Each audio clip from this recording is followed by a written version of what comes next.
This is Mindustry PvP. I'm Lord Feticus. There are 2 games today. Both games are going to have Cybercat in them. Dangerous Russian cybercats. At least that's what I think it translates to. It also changes sometimes. Sometimes it's bulk instead of cat. For some reason, whatever. Good players, playing well. And for journalistic integrity, I got 2 games, one where I took the victory, and the second where Cybercat beats me. I suppose we'll keep the tension of trying to figure out which game is which.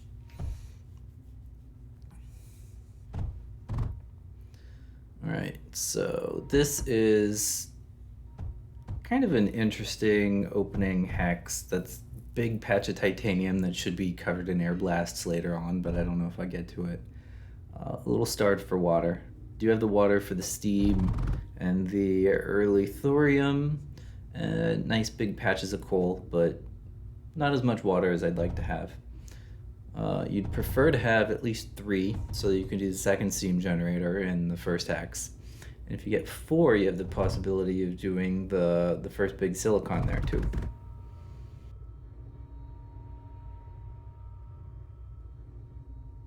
Yeah, I never actually try to build a titanium belt that early. I always use different things to make graphite, so that was a surprise that there's not actually enough starting titanium to finish it. If I had more water, then I would be leaving those patches open and planning to put an air blast on it later.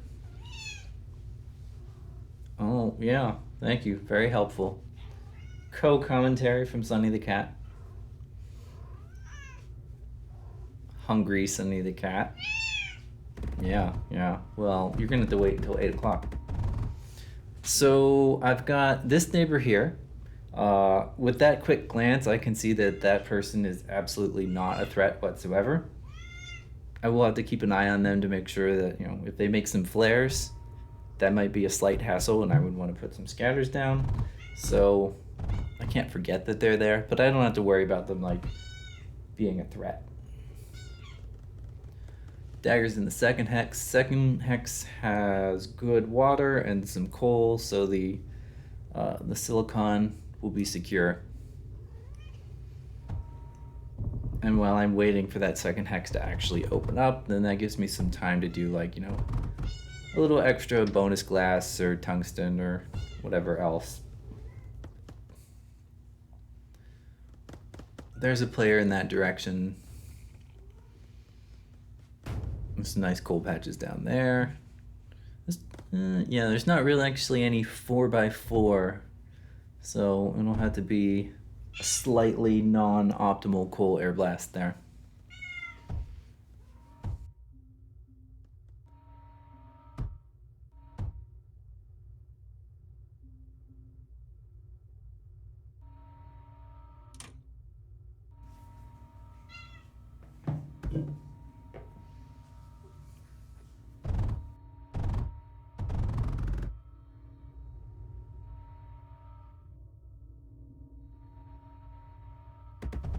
I've not bothered to temporarily disable the mono factories. So it might take a little extra time to actually finish that air blast. And there's plenty of other things to do while waiting for that.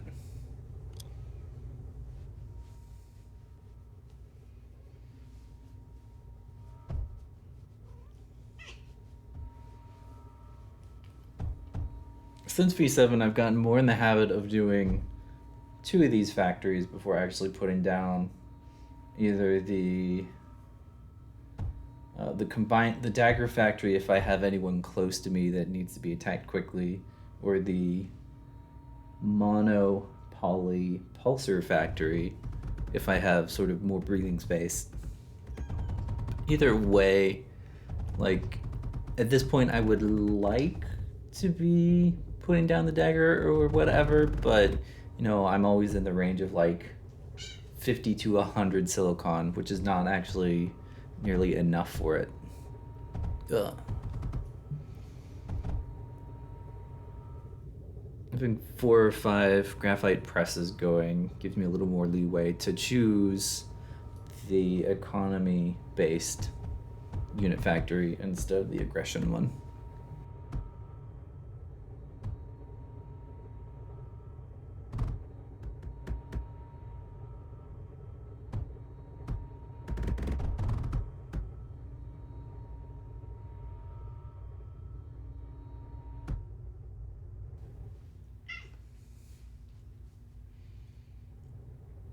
Still no threat of flares.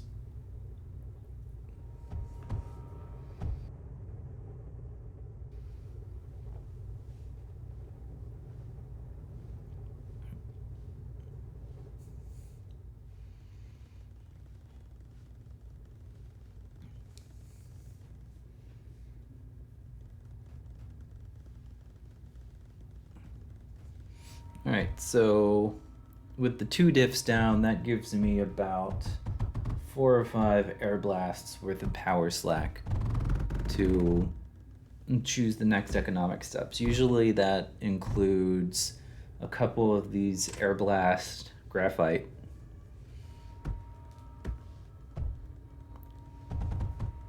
And then there's this combined economy one,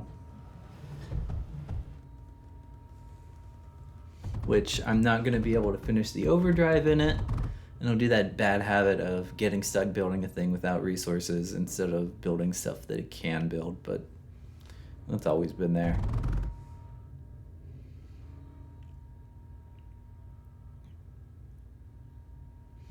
And then going for a straight up full platinum factory. This will necessitate going straight for another power plant after. This is a pretty hungry one. So I need to find a lead 3x3 with sand on the opposite corner and titanium somewhere nearby to belt into it. This, if I was worried about that player to the left there, then this would be much too close to it. But I'm clearly not worried.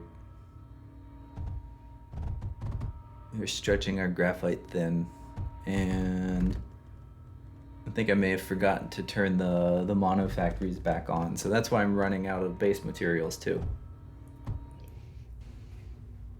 And then with that bit of text, I hear the call of the Cybercat out in the game preserve, so I know that there are dangerous players elsewhere to worry about. And there's some horizons being used poorly. So what those horizons should be doing is going for the core, since that would flip the whole hex and get rid of that power plant. This is kind of a bad priority for a choice. Since that was under construction and I haven't actually built any infrastructure into it yet, there's no risk of me going low power as a result. I am flipping down the shields as a precaution in case he does make the right decision, and I've got daggers to shoot back.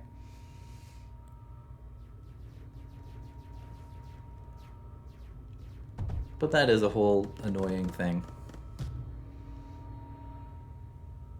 And my 2 small glass factories aren't really keeping up. So we're gonna call up all the ground units and go remove this person as a problem quickly.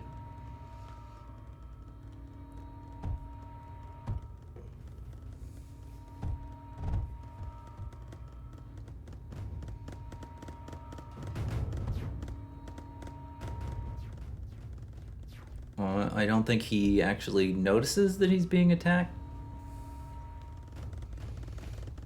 So 10-minute mark there. Cybercat has not taken a hex within the first 10 minutes, so he must have been a late join or something, not really participating. But there are 2 other players of some ability.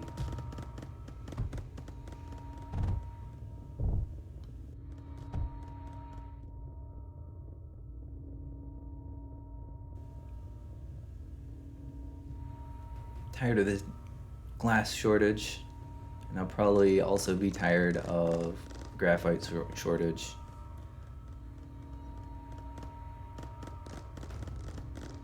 The daggers are doing just fine.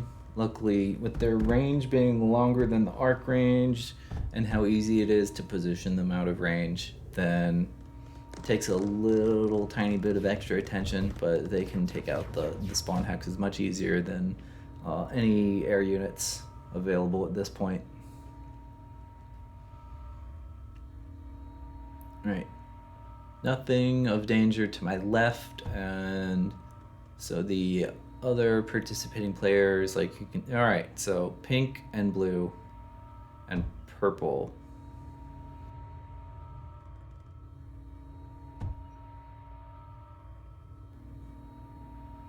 So there's that threat eliminated. No more horizons from the left there, and a good amount of space to boom up. Probably going for my flare factories pretty soon. I'm definitely going to need more graphite. These aren't great coal patches, but there's water nearby, that helps out.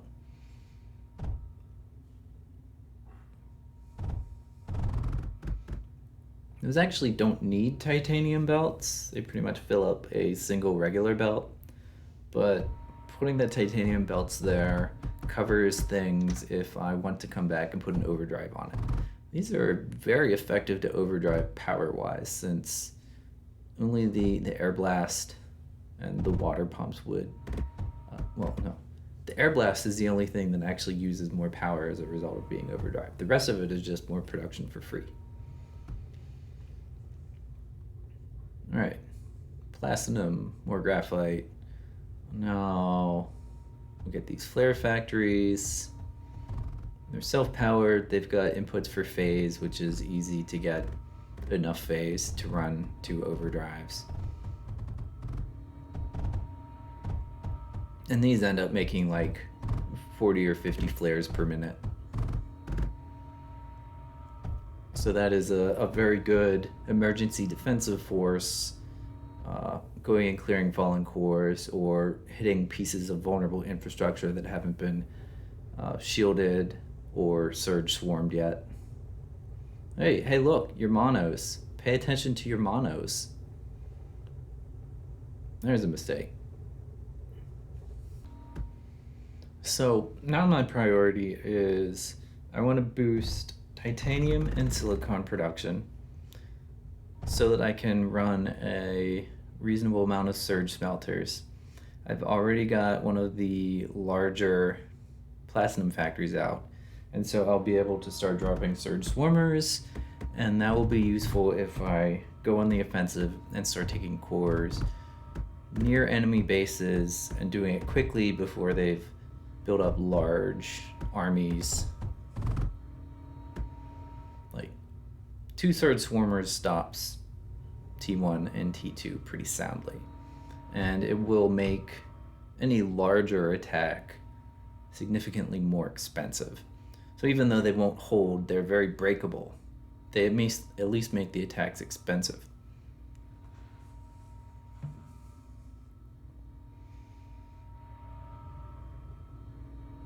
Neglecting that thorium.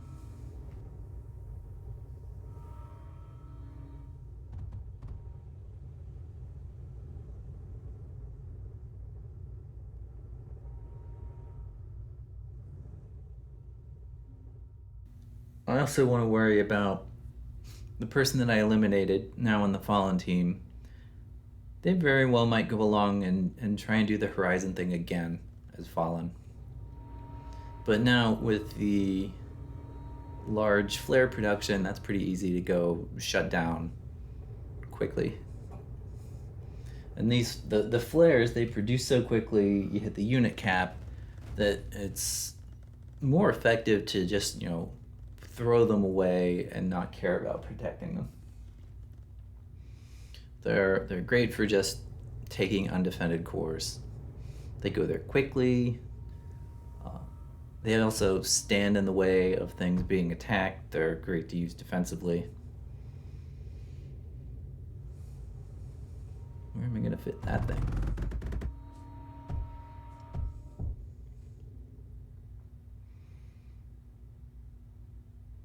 I suppose I could bother to use the tags and not be mixing my Erekir and Serpulo schematics, but it seems to be not too much of a problem.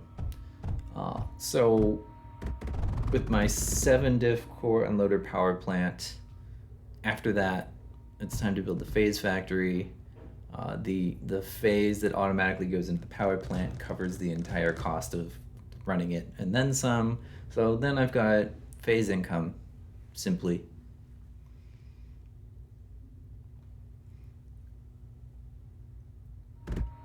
Bit more economy stuff. Hopefully I will put some defense down on this hex before wandering away. The shield, at least a little bit of something that will shoot back.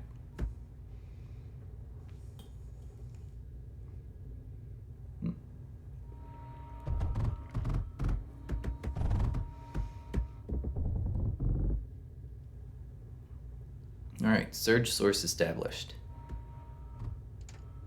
Then, so in a similar philosophy to the flare factories, I've got self-powered horizon factories that also take a phase input. And I'll try making 2 of those and rigging them up to phase before leaving. That one's badly placed. The sand is on lead, so whoops. And there isn't another coal patch with the correct space open around it nearby to make up for that. We end up just tearing that down and starting over.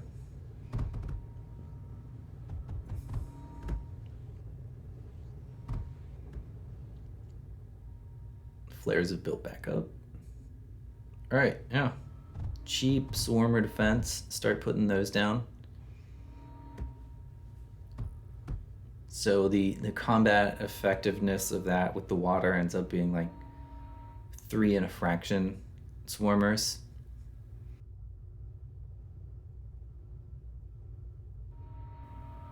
I glanced down and saw that that was very vulnerable. Pyrite swarmers are hot garbage, even more effectively.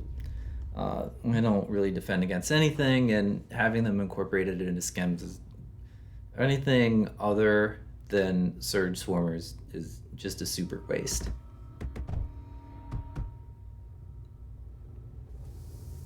And now I'm just gonna roll through the rest of this. The flares will replace themselves in like a minute.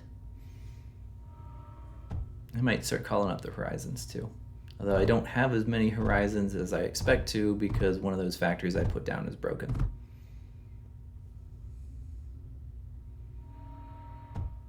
So that player gave up and left. That's 1 down.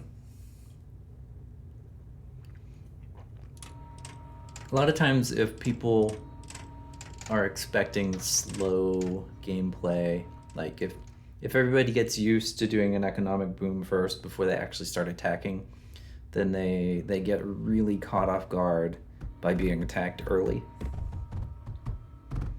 There is, some mechanism in the game that stops that from being the only thing that happens. Like the core life support distance for units and going too far away from a friendly core has a percentage of killing units. That helps the battlefield have a sense of sort of territory and capturing it having a reason. But it's like an amount. It is not a hard rule. You can go beyond your life support limit to make attacks, and it's more expensive, but it can still work. Here come the flares and starting to set up the defense in depth. So none of these are individually difficult to take, but they do require more of a commitment of forces to, you know, dislodge the 2 swarmers and have stuff survive. And then that stuff has to be in the hex when it goes down, and it suffers the core explosion attrition. And so any large army trying to head in this direction is going to have to be more heavily micromanaged to avoid either completely depleting itself after 1 or 2 hexes, or moving sort of at a reasonable speed. Like, these things will shut down T1 and T2 pretty much exclusively in any amount. So you've got to go up to at least T3. Or you've got to, like, do the micromanagement attention to go at them from behind or at a different angle or something. The shield helps a bit. No, okay, so there's a good opening to head towards. I have reached the border of the pink player. I think this pink player and Silicon God had some interactions that I did not see. We're gonna flip this core potentially back and forth some, but I've got fairly quick being reinforcements, and I can, you know, pile up multiple of these knives to make this a little bit more solid, since it is in a position much more likely to get attacked. So down below there are arrangements of 4 swarmers and shields. So I don't expect any amount of flares to reasonably be able to take those cores, but there are economic targets that I can get to. The horizons draw some fire. The ground units, maybe that was just a waste, but I gave it a shot and went for it. Alright, so I spent my whole army accumulated up to that point, and I did manage to take out a economic hex. And I'm still alive in the area with polys, so I can, you know, build into it and make it more difficult to reclaim. So that is a harsh blow against pink that is gonna take some time, like, to, you know, sort of recalibrate. Like, they're not gonna be a threat against me or my holdings or economy for a while after something like that. If I keep rolling down here, like, take out some monos, that's a harsh hit. It gets more scatters out. Those are fine against flares. But there is also free-for-all logic in play here, where if I spend all of my attention going after pink, then the purple cybercat to the left is going to be able to continue to get stronger unopposed. Especially since, you know, I'd prefer that both of these 2 players are paying attention to each other and not me. So this is going to end up being sort of a balancing kind of thing, where I want to set pink back but not eliminate pink. And then also start rolling around to the left so that purple has to worry about defense as well. Because if I leave him alone, he's going to end up with, like, you know, 10 swarmer shield overdriven things on every core, and it's going to be a real pain in the ass to break. And my material reserves are good, so yeah, get the Zenith factory.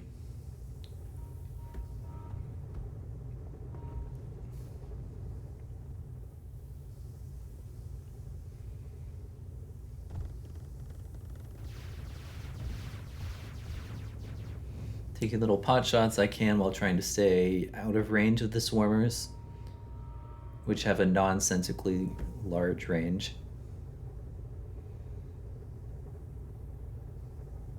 The flares have a hard time surviving when the menders are covering the nucleus.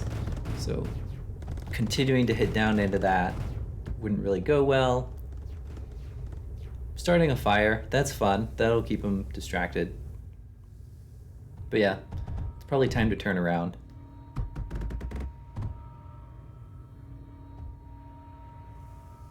Go back up north, finish the Zenith Factory.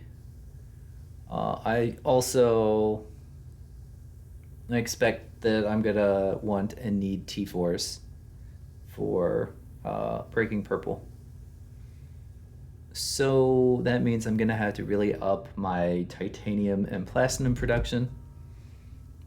So that's gonna be these and some more drills.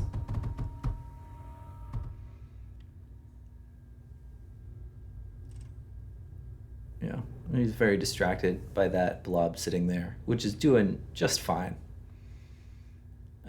And as he builds up infrastructure to put it there, I can immediately have it be wasted by flying away and going somewhere else.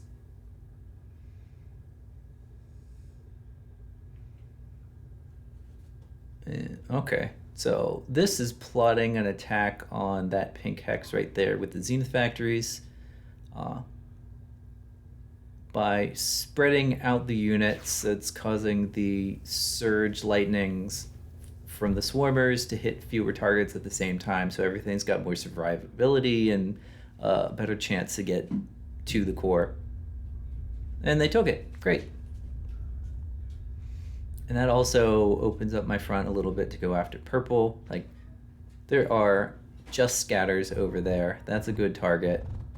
And also I want to put multiple knives on this core. Pink is still managing to produce enough space that this could be dislodged.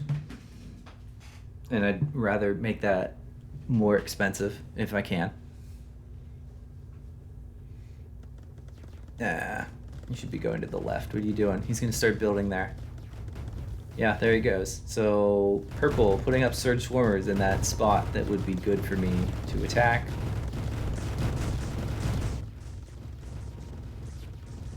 Oh, no.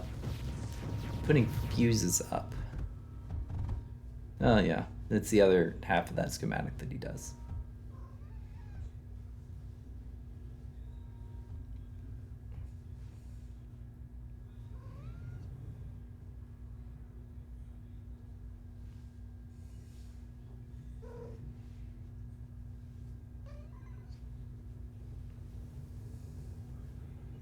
What are we going back up here to build? Okay, yeah, this is putting down the T4 factory. So I'm going to use Antumbras. In sort of unit by unit comparisons, they blow. They're bad. Their damage output sucks. Like, one of them is worth maybe 5 Zeniths worth of damage output. He's putting larger cores on his hexes too. That makes them tougher to take. But the nice thing about the Antumbra is it still flies. I don't have to worry about terrain or walls or anything. And it's got some armor and a lot of hit points, so it will survive surge fire longer than other units. So if I can move those in first, the surges will do all their attention on the Antumbras, and then I can move other squishier units in behind to actually do the damage. Alright. Putting up another arc attack. Send everything in, and they take it.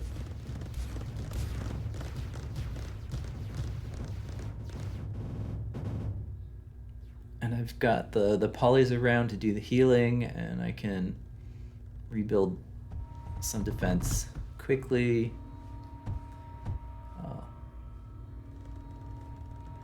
Putting down the Antumbra factory drained my titanium, so I need to go back and worry about that after this has been taken care of.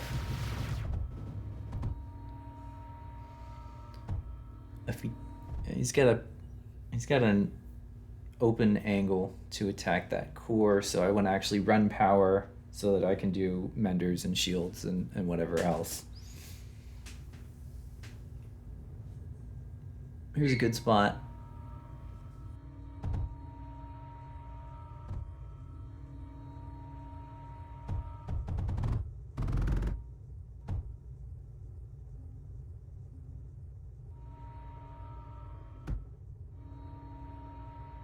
Built the green one instead of the red one. Oh well.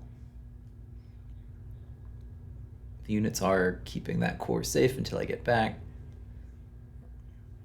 The foundations are a little tougher to break. But there are some things behind here. Yeah, it's those scatters that really shut this down.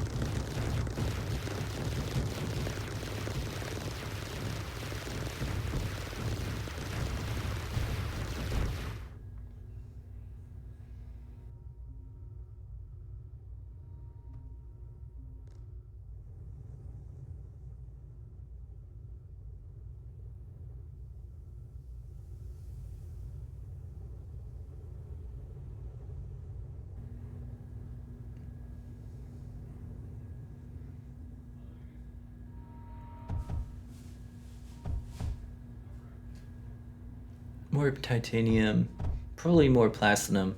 If I increase production of both, then I can overdrive the Antumbra factory and make progress with those a little bit faster.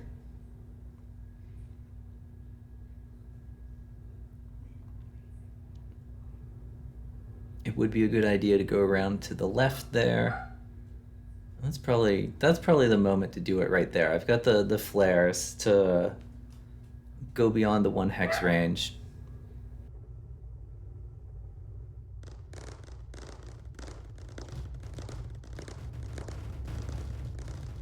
Throw away flares. Go ahead and get rid of that fallen nucleus.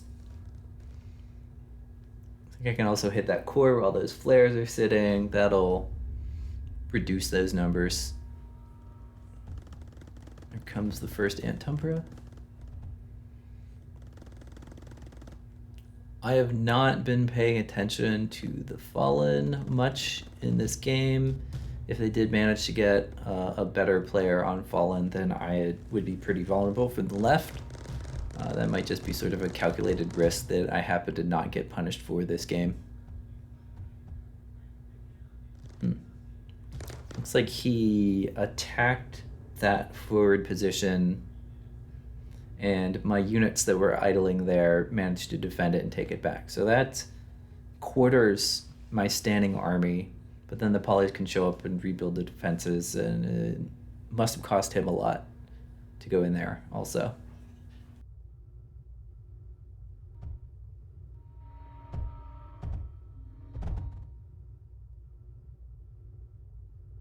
I also need to make sure not to forget that pink is still present and fully capable of dislodging the forward light defensive positions. Like, there's at least one that he's taken back already.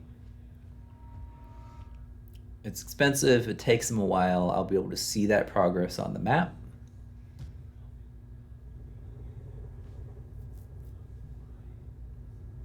But eventually I do need to make sure to go back and pay attention to it. Not let things get out of hand by focusing too much on this side.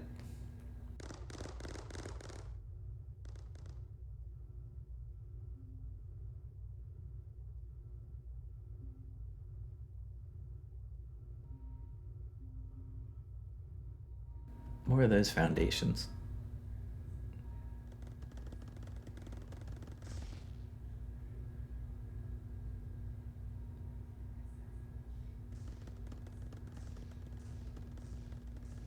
Yeah, bombing ought to work nicely there.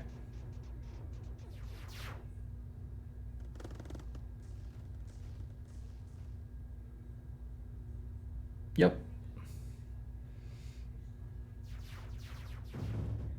And I can just barely build into this.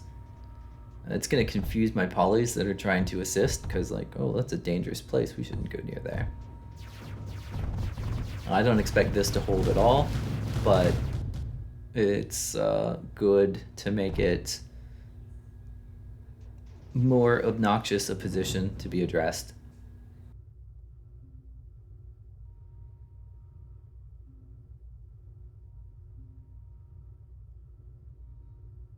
And we've got a few distraction antumbras now, so we can start trying to clear out some of these defensive spots. This one only has 2 swarmers. That's quite vulnerable. Although it does have a foundation on it, and he's about to start building on it, but if I kill him, then he can't build. And whew, quite toxic. Target the player.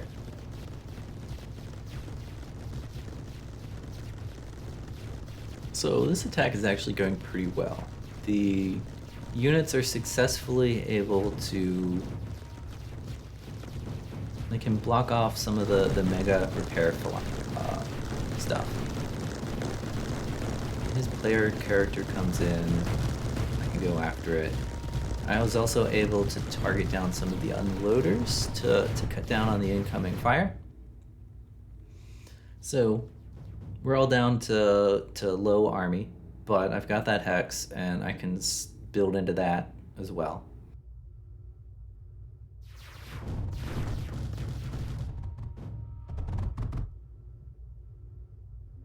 So we're making forward progress here. I've now got access to some more economically important locations. And that's enough to convince him. His comment about thorium there, I think what he wanted to do was upgrade the hex I was attacking to a nucleus, and he just didn't quite have enough.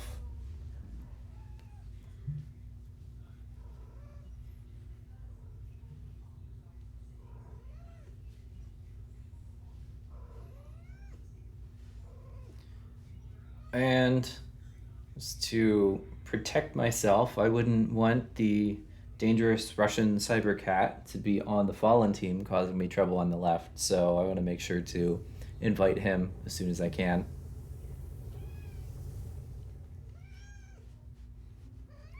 Yeah, you're rooting for me to lose to him, aren't you? Species solidarity, huh? Well, you're not going to get your wish this game. But now I had to finish the pink duck. There are significant amounts of surge swarmers still around. He's got unit production. He's got a unit cap of flares that could, start trying to work their way into my flimsy but deep defense.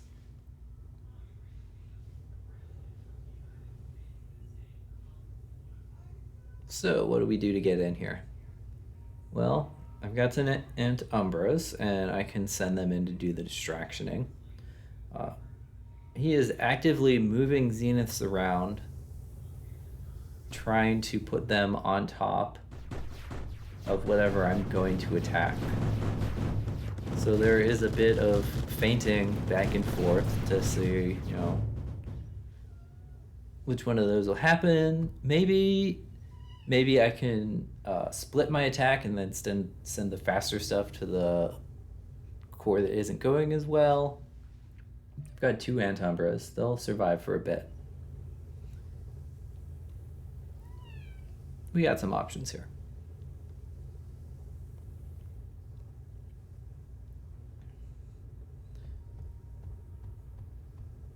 This core has 4 swarmers and the most sort of surface access to.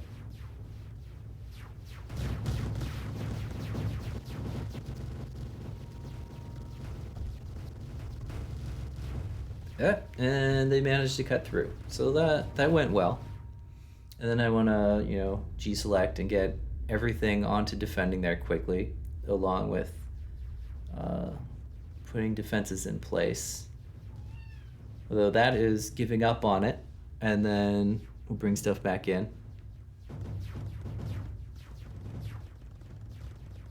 So now it's probably actually holdable. If I can see it, I'd have a lot better time actually placing the unloader.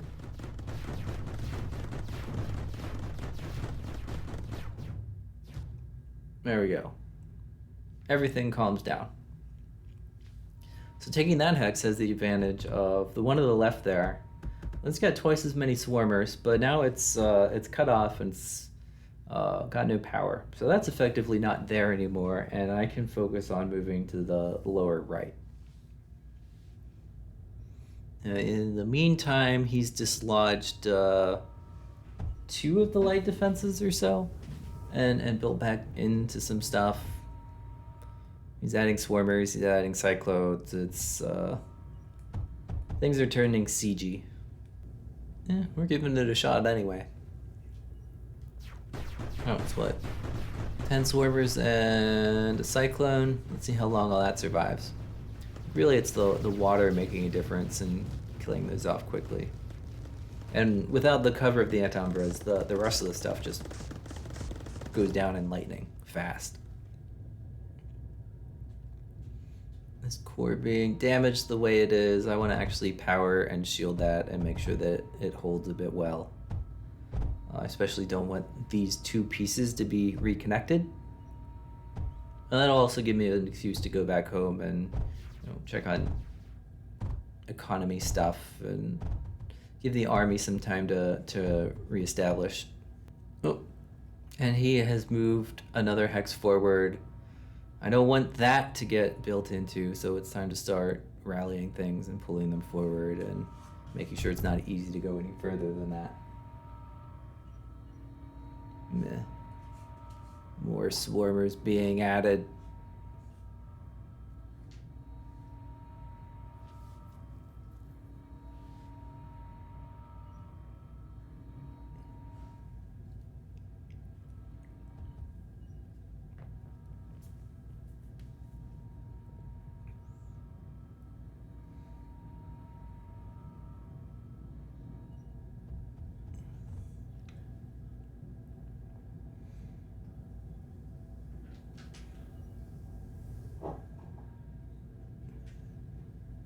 Yeah, that's probably enough. And then with the power, those will probably just get rebuilt immediately. Now let's just go in and do it. Pop.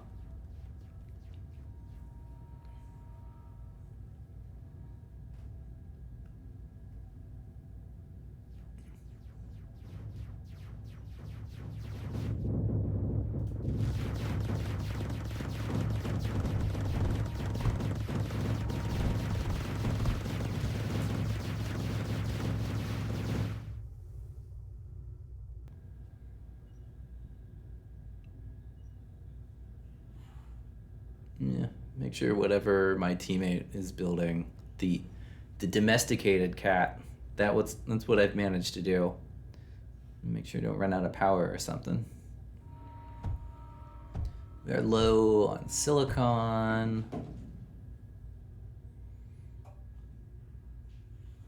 Set up the power efficient version of this.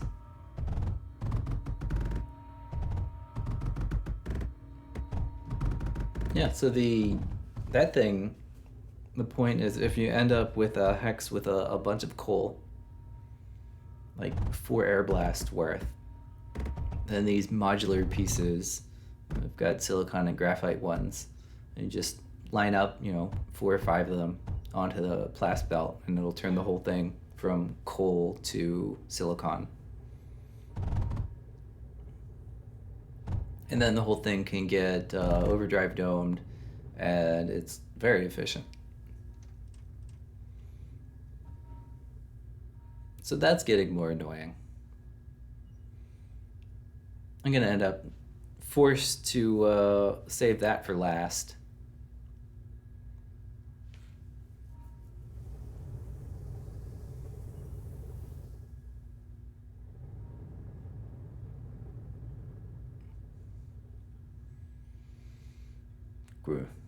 Putting coal and sand into my cores, dirty pollution. I am not one of these people that uses sand and coal unloading in schems.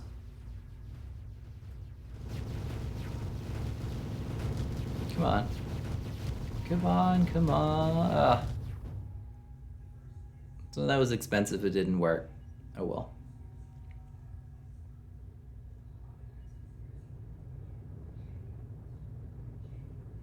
Not quite using all the coal coming out of these.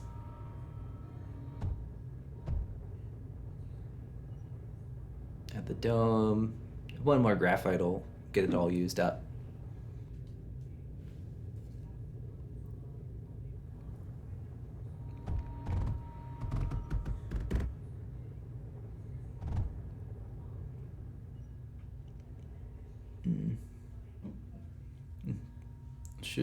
I should glance over at Fallen to make sure there's not anything sneaky.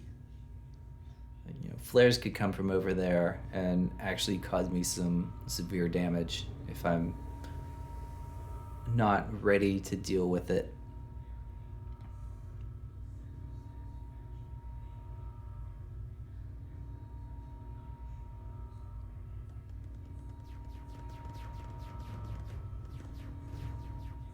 Draw some of those things out. Yeah, this is all vulnerable.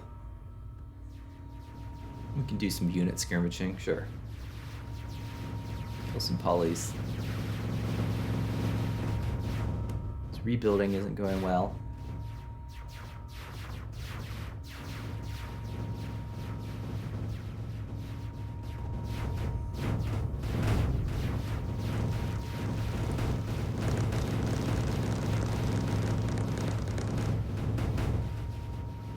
Put a little bit of power. Cut these things off.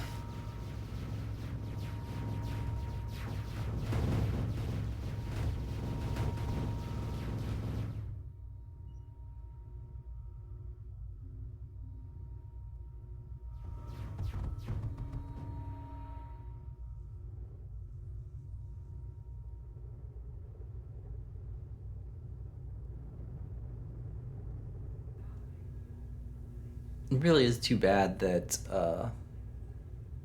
the density of defensive power can get to the point that this amount of unit production doesn't trivially steamroll over a single turtle hex.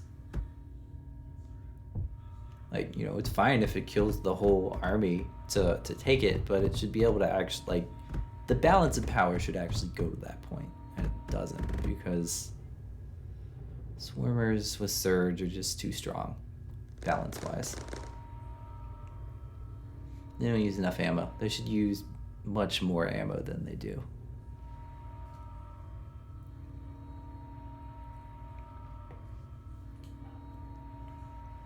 There really is no reason just not to put them everywhere.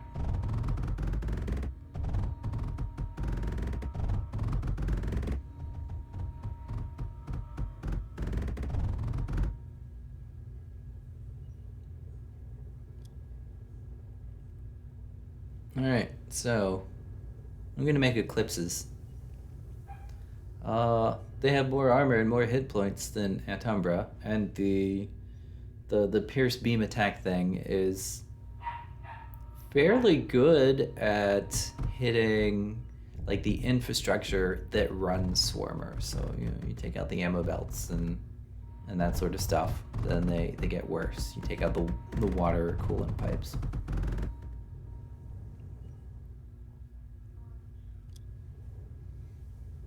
Oh yeah, there was a power problem.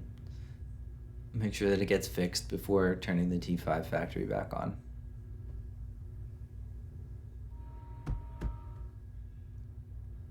And with my standing army like this, he can't move out of this position either, because that can crush any point that isn't already built up with swarmers.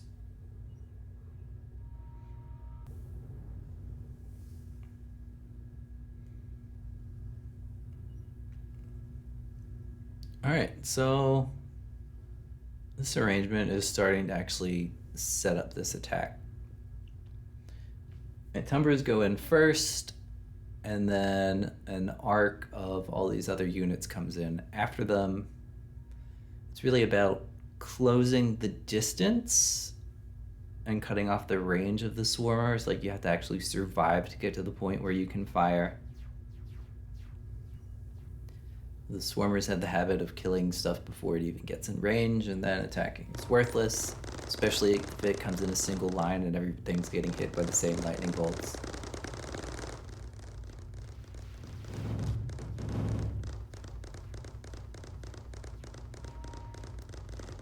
First. They're eating fire. There's everything else.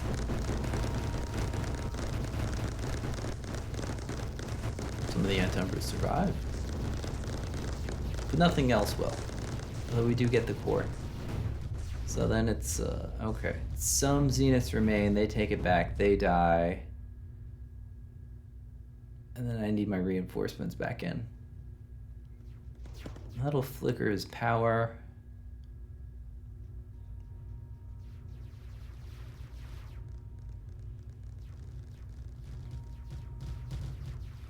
Yeah, alright. There's a nice bit of forward progress. We've still got more sieging to do, but we're gonna get there.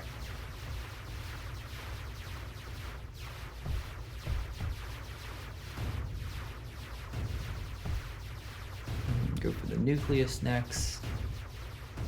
It's actually, economy-wise, that's not a productively developed hex. That is all stuff left over from the beginning of the game.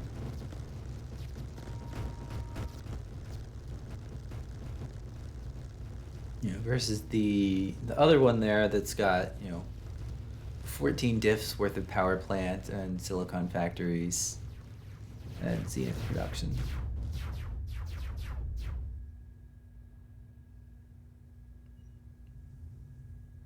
Oh, here comes the first eclipse. We'll get to do a case study in how well can Eclipse actually survive approaching surge swarmers.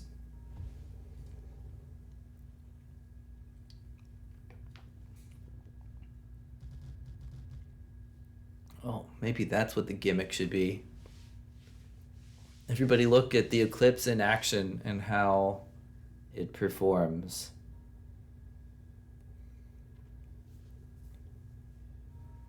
We can take the beam and pot shot things at the edge.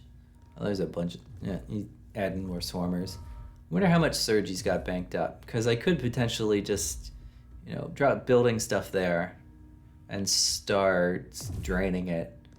Draining ammo sucks because the usage is there, but it's non-zero.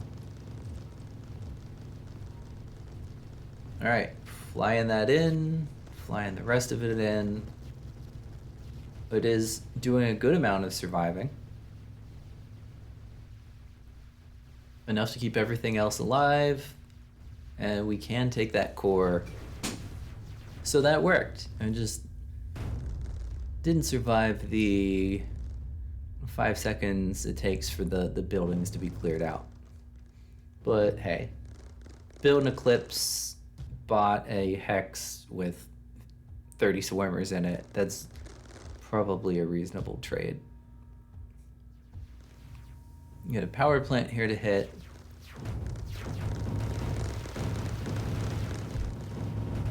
Here comes the next Eclipse. Hey, let's take a lesson from Erekir and build a hospital and see how well that works.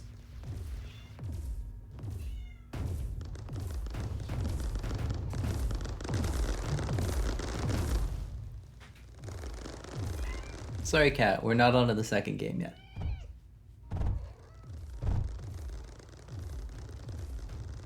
Like, the range on that thing isn't terrible, and it does do a good amount, like it is area of effect with that pierce beam thing. It's not awful, but it just, you know, doesn't have the survivability that you really want. Like, I'd like to be able to perch it here, in range of these healers, and it's still net losing hit points. Maybe I should put in like 20 of those instead. That might work. Having more than one of these wouldn't actually heal any faster. The Erekir hospitals do like a bubble that hits multiple units, so it's much better at fixing armies.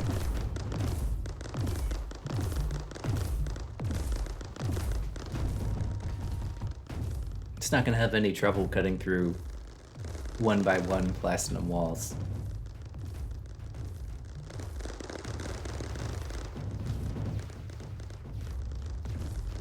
Set it on fire. Well, maybe the water will get wasted putting the fires out, and then it won't, you know, do the electrical status damage thing. We are ending up a pretty big blob of units here.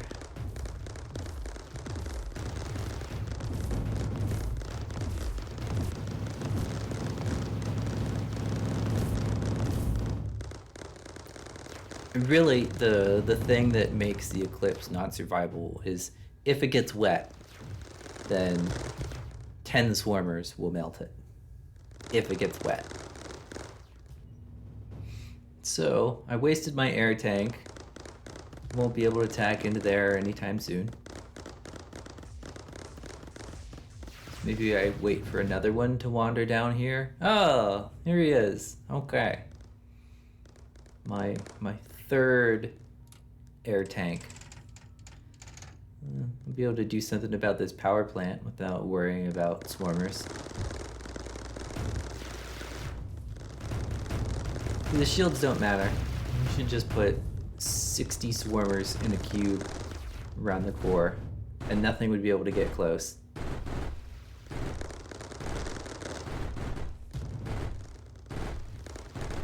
Could be doing the Corvus thing, I suppose. That might break into here. Yeah. Got wet, and nothing happened. And we'll just go for it, sure. Go, go, go, go, go, go. And they got it. So, that was the last bastion of pink. So then we just have to gather enough up to kill the last pink core and do the rest of the mop up, and that'll be the end of this game. Full assault all the way to the end.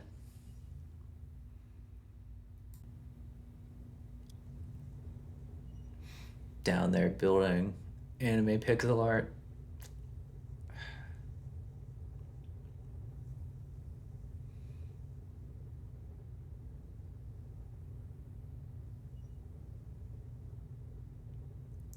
What is it with the anime stuff and Mindustry players?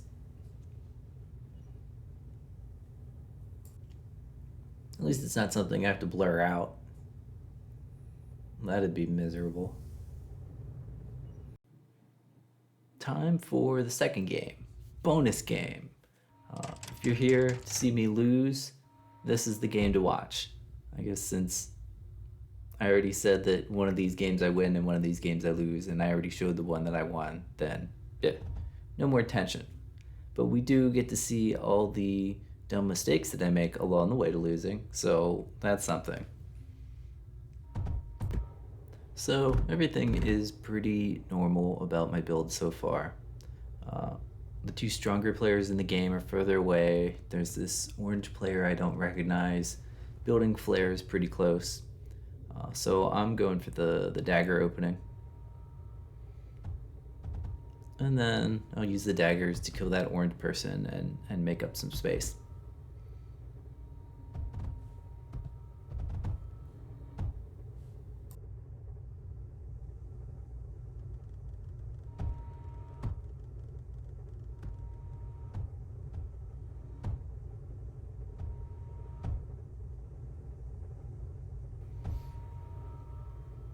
So here I go, starting the attack. Usually somebody in this situation goes for arcs. This player went for hails with a little graphite factory built into it.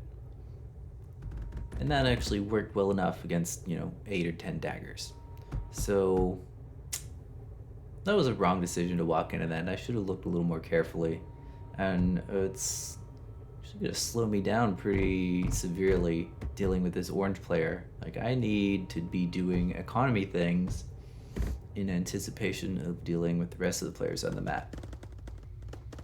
We can kill those hails out of the way, kill some monos, kill the flare factory. He's not even trying to use his flares, although I have put some scatters up. Copper salvos, not good, but I'm also impatient, and I'm not waiting to accumulate enough daggers to actually cut through that well.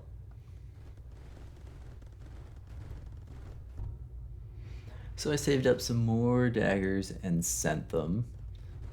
And he's actually taken a pretty interesting approach. He diverted his production graphite line into one hail, and then he also watered it. But it's such a small thing that it's really hard to notice by just glancing up while I'm busy doing economy things and whatever else. But it is enough to severely trim down the daggers that I've sent up there. So it's going to take even longer to get rid of this orange player.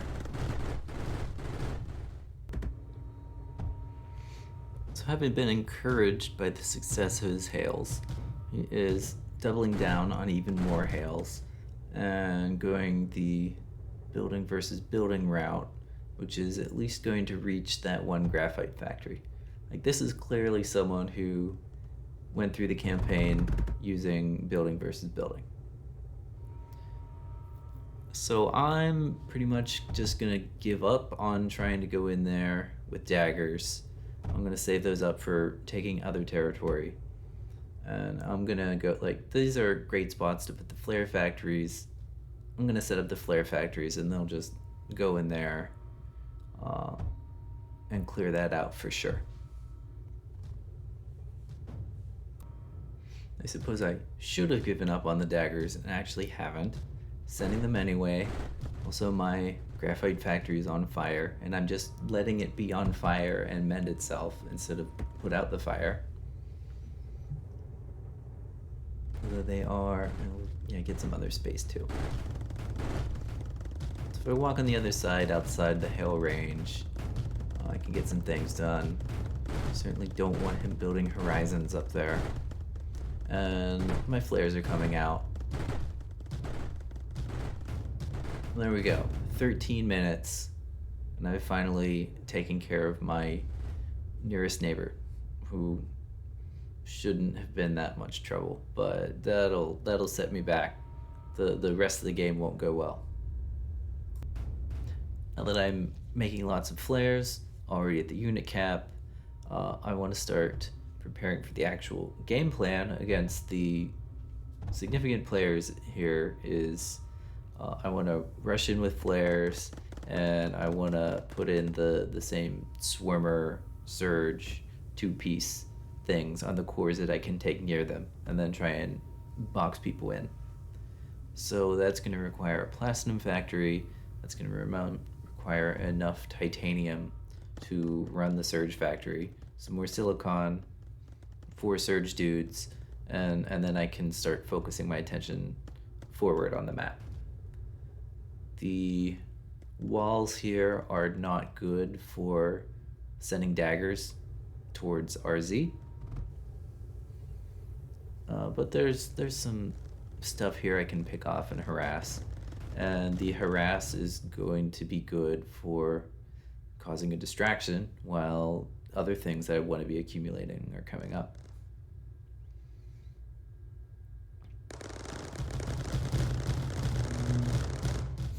Not quite enough accumulated to take that out, and he's got polys on heal as well.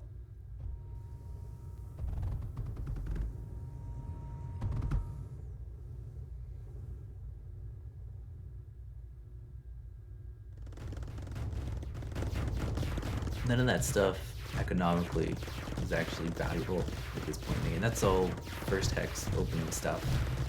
But it does pull the polys away, and it'll make him, like, he'll have to at least devote some attention to figuring out if that's a problem or not. Fix my graphite that burned down. These things will be where I expect to get the silicon for search factories.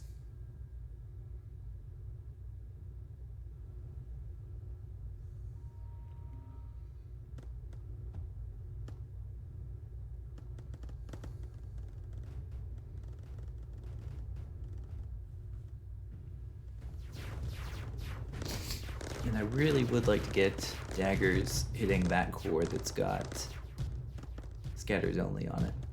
That'd be nice. The flares ought to do fine protecting this one.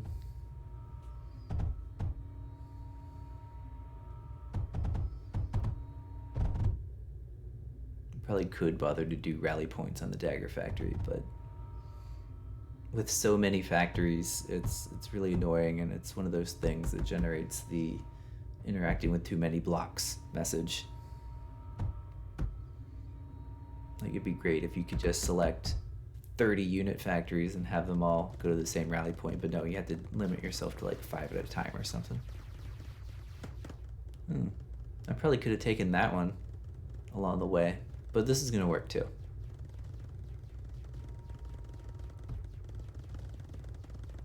Oh, there's a swarmer. There. So instead I took nothing.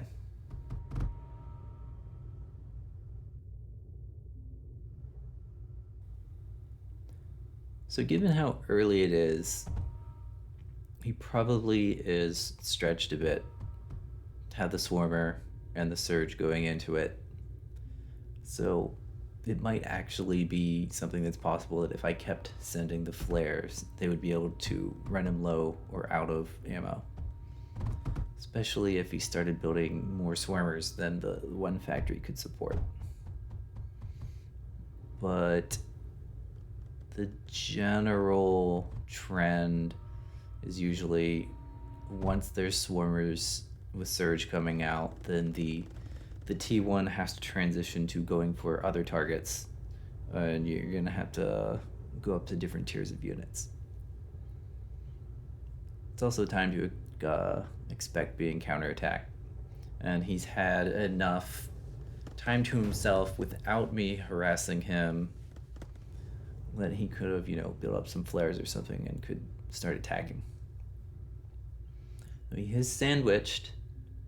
RZ is between me and Cybercat, so there's also the possibility of those two distracting each other, and it might be a just sit back and build up, but I generally don't choose to play that way ever, so I'll keep pushing the front until I can make like the three-way junction, especially if nobody puts sufficient pressure on Cybercat, then he's gonna end up with way more than 2 swarmers and a shield per core, and that's gonna be miserable to get rid of.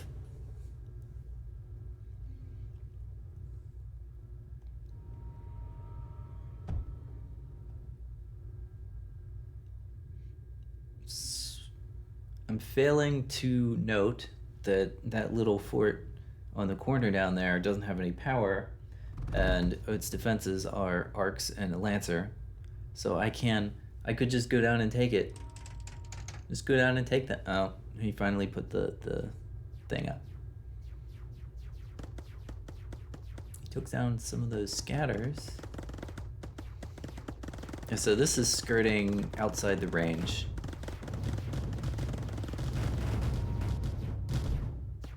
Oh, the swarmer.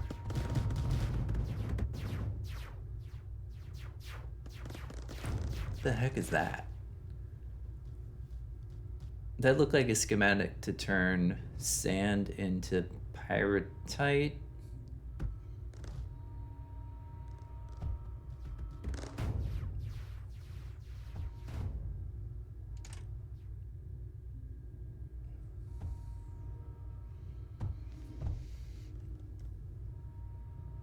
Am I out of something? So,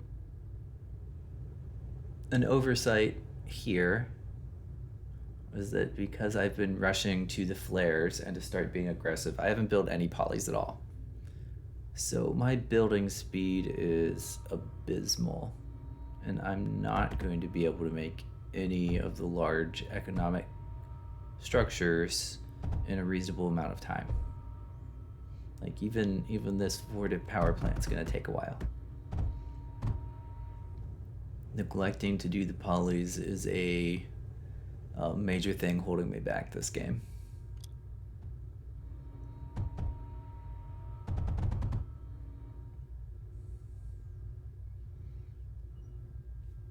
He's making maces. Maces are not bad. For T2s, they're tanky, and their damage when they do get close to something is really strong. They have all the advantage, or it's still the drawbacks of being ground units, and all the ground units are slow. Like, you know, you're not going to be able to successfully approach any swimmer things with maces, but, you know, as something that happens to be included in another attack when the swarmers are otherwise distracted shooting at something else, then they can add a surprise bit of punch that someone's not expecting. And then they're good for like going around getting fallen cores and that sort of thing.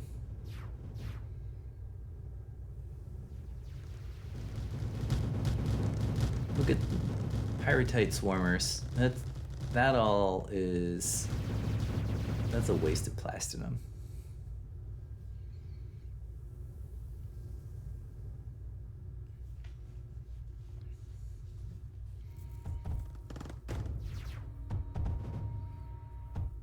I do now have a border with Cybercat.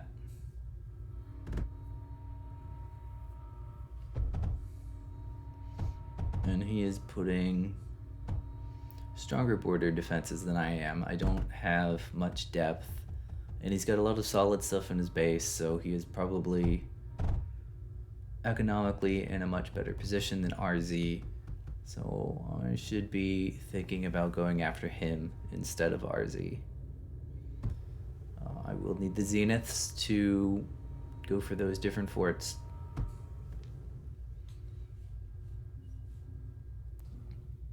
Now is time for the highlight. This is my dumbest decision in the entire game. Choosing to build the big thorium power plant with no polys. And since I'm so used to always having them, then I didn't even think to consider that before deciding to put it down.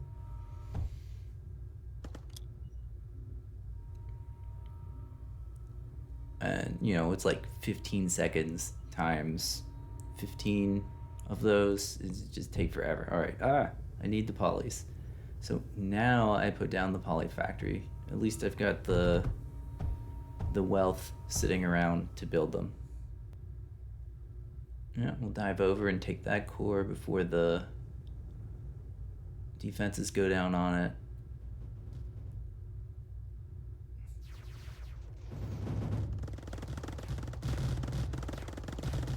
Maybe I can build into it too? No. But take it back, build into it.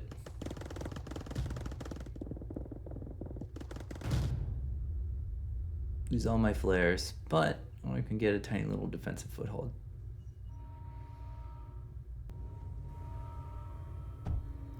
So I've managed to finally finish that power plant 4 minutes after I started building it. And one titanium belt of thorium isn't actually enough to feed it completely, but there weren't any other deposits conveniently close enough, it seemed. So all my eggs, power-wise, are in that one basket. And it's going to be running the platinum stuff that I'm putting down because I want to do T4.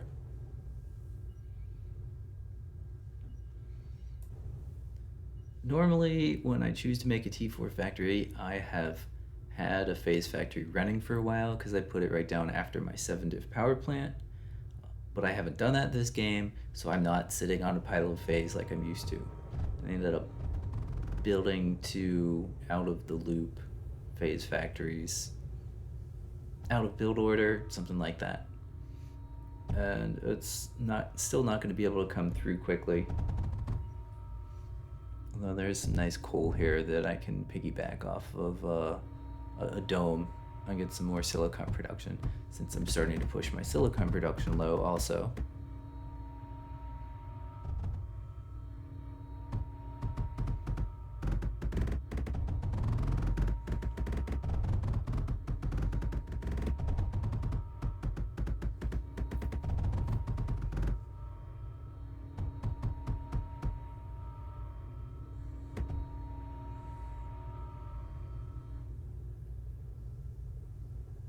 And one of my in the middle forward defensive piece down by Cybercat is gone. And this is setting up to do an arc attack to maybe push back some of these forward defensive forts. So I've got a nice wide angle across the entire thing. I can send in units from a lot of directions, and his defenses won't be able to focus fire at all. The flares hit the shield, and then the bombers take it out. That was expensive. That was most of my army, except for the few zeniths that have come out. But that also caused him to decide to start attacking. So I need to pull back my dudes. It's defense time. The shields give me a little time to move flares in position and push things around. They're faster than zeniths, but he knows my weakness, and it is the one power plant. It's like I could have been stream sniped, but I'm not a streamer, and I wasn't streaming at this point, so he just knew what to get. And I can't recover from that. I didn't lose any cores. I actually still have the core that I took when he decided, okay, now it's time to attack him. But I'm out of silicon, and without power, I'm not building more.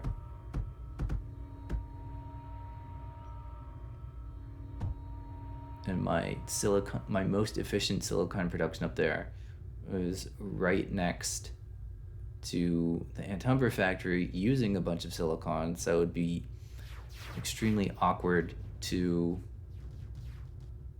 try to disconnect the Antumbra and leave the silicon running. The army that I have left is the army that I have left. It's not going to be replaced. 5 minutes later, and I'm still derping around. On the left side, there is some exchange of hostility between RZ and Cybercat. They're hurting each other. Cybercat clearly has more stamina for that fight note, though, and more ability to rebuild after losses.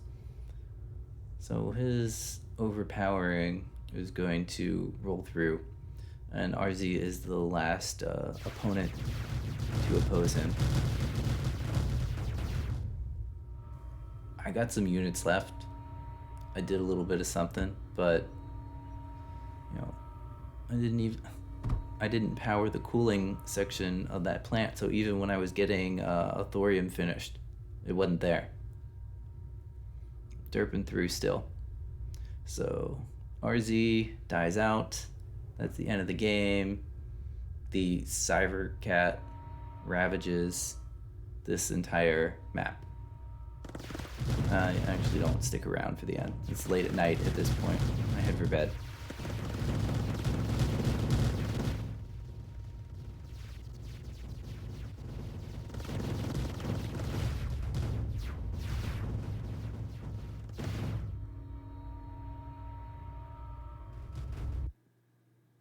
And I end with a crash. That's fun.